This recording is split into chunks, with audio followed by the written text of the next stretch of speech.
ಕಳೆದ 6 ತಿಂಗಳಲ್ಲಿ ಅಂದರೆ ಜನವರಿಯಿಂದ ಇದುವರೆಗೆ ನೋಡಿದರೆ 2471 ಡಾಗ್ ಬೈಟ್ ಆಗಿದೆ. ಮತ್ತು ಡೆತ್ಸ್ ಇದು ಇಲ್ಲಿಯವರೆಗೆ 6 ಡೆತ್ಸ್ ಆಗಿದೆ. ಜನವರಿಯಲ್ಲಿ 335 ಡಾಗ್ ಬೈಟ್ ಕೇಸ್, ಫೆಬ್ರವರಿಯಲ್ಲಿ 292, ಮತ್ತು ಮಾರ್ಚಲ್ಲಿ 397, ಏಪ್ರಿಲಲ್ಲಿ 335, ಮತ್ತು ಮೇಯಲ್ಲಿ 376, ಮತ್ತು ಜೂನಲ್ಲಿ 319, ಜುಲೈಯಲ್ಲಿ 417 ಕೇಸಸ್ ಡಾಗ್ ಬೈಟ್ ಆಗಿದೆ.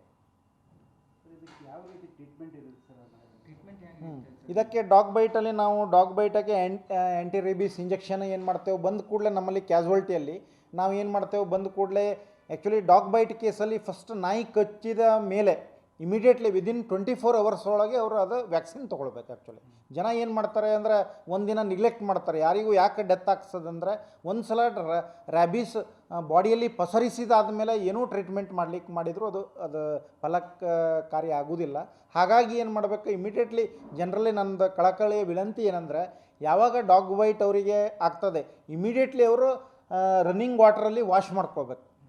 ಸಲೈವ ಏನೇ ಇರ್ತದಲ್ಲ ಅದನ್ನು ರನ್ನಿಂಗ್ ವಾಟ್ರಲ್ಲಿ ವಾಶ್ ಮಾಡಿಕೊಂಡು ಇಮಿಡಿಯೇಟ್ಲಿ ನಮ್ಮ ಆಸ್ಪತ್ರೆಗೆ ಬಂದರೆ ನಾವೇನು ಮಾಡ್ತೇವೆ, ಇಲ್ಲಿ TT ಇಂಜೆಕ್ಷನ್ ಮತ್ತು ಆ್ಯಂಟಿ ರ್ಯಾಬೀಸ್ ಇಂಜೆಕ್ಷನ್ ಕೊಡ್ತೇವೆ. ಅದು ಯೂಶ್ವಲಿ ಅದೊಂದು ಕೋರ್ಸ್ ಇರ್ತದೆ, 5 ಇಂಜೆಕ್ಷನ್ ತೊಗೊಳ್ಬೇಕು. ಅಂದರೆ 0 days ಮತ್ತು 3 days, 5 days, 7 days, 15 days ಹೀಗೆ ಕೋರ್ಸ್